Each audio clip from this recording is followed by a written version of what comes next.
So, I'm going to talk to you about some things I've learned in my journey. Most from experience, some of them I heard in passing, many of them I'm still practicing, but all of them I do believe are true. Now, they may be truths to me, but don't think that that makes them mine, because you cannot own a truth. So please think of these as signposts, approaches, paradigms that give some science to satisfaction. Number one, life's not easy. Do not fall into the trap, the entitlement trap, of feeling like you're a victim. You are not. Get over it and get on with it. Number two, unbelievable is the stupidest word in the dictionary. Give others and yourself more credit. It just happened. You witnessed it. You just did it. Believe it. Happiness is an emotional response to an outcome. If I win, I will be happy. If I don't, I won't. And I say, if happiness is what you're after, then you're going to be let down frequently, and you're going to be unhappy much of your time. Joy, though. Joy is a different thing. It's something else. Joy is not a choice. It's not a response to some result. It's a constant. Joy is the feeling that we have from doing what we are fashioned to do, no matter the outcome. Number four, define success for yourself. Humility is not in vogue anymore. It's too passive. It's a get rich quick on the internet, rich as 15 minutes of fame world that we live in, and we see it every day. But we all want to succeed, right? So the question that we got to ask ourselves is what success is to us, what success is to you. Whatever your answer is, don't choose anything that will jeopardize your soul. We've all got two wolves in us, a good one and a bad one, and they both want to eat. The best I can tell, we just got to feed that good one a little more than the other one. Number five, process of elimination is the first step to our identity, aka where you are not is as important as where you are. The first step that leads to our identity in life is usually not, I know who I am, I know who I am. That's not the first step. The first step's usually, I know who I am not. Process of elimination. Get rid of the excess, the wasted time. Decrease your options. If you do this, you will have accidentally, almost innocently, put in front of you what is important to you by process of elimination. Number six, don't leave crumbs. So what are crumbs? Well, the crumbs I'm talking about are the choices that we make that make us have to look over our shoulder in the future. They come in the form of regret, guilt, and remorse. You leave crumbs today, they will cause you more stress tomorrow, and they disallow you from creating a customized future in which you do not have to look over your shoulder. So let's flip the script. Instead of creating outcomes that take from us, let's create more outcomes that pay us back, fill us up, keep your fire lit, turn you on for the most amount of time in your future. These are the choices I'm talking about, and this is the beauty of delayed gratification. Number seven, dissect your successes.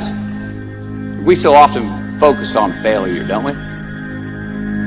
We study failure. We obsess with failure. We dissect failure and our failures.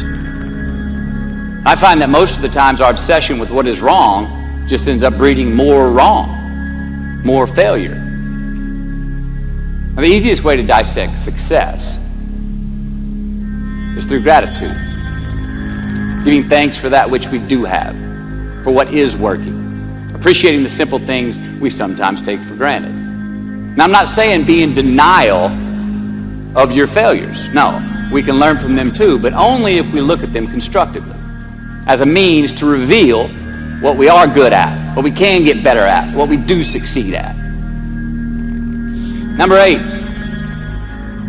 make voluntary obligations.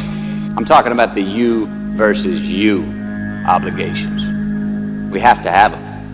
They are your secrets with yourself your own private counsel, personal protocols. An honest man's pillow is his peace of mind. And when you lay down on that pillow at night, no matter who's in your bed, we all sleep alone. Number 9, from can to want, even when it means having more. All right, be discerning. Choose it because you want it. Do it because you want to.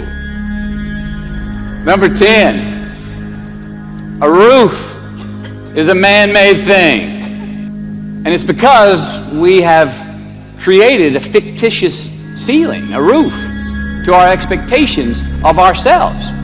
A limit where we think it's all too good to be true.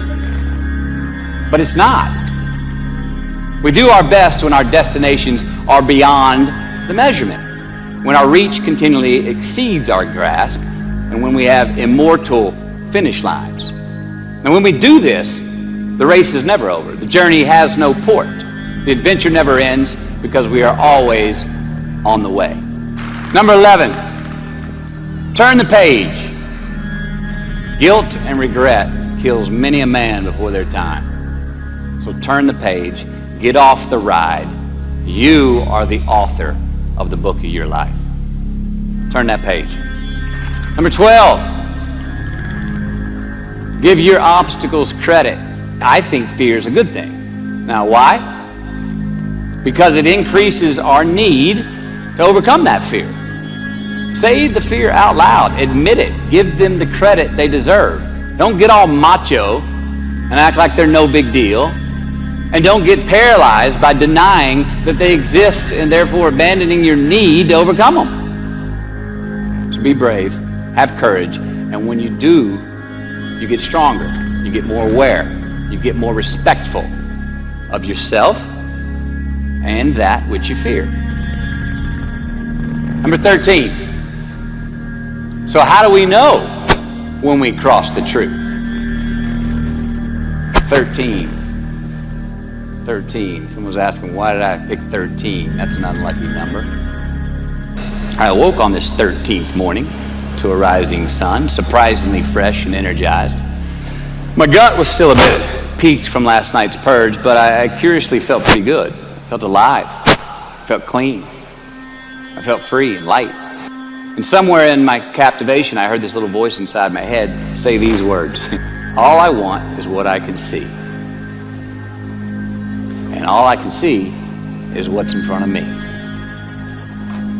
You see, I crossed the truth that morning. Now, did I find it? I don't know. I think it found me. Why? Because I put myself in a place to be found. I put myself in a place to receive the truth.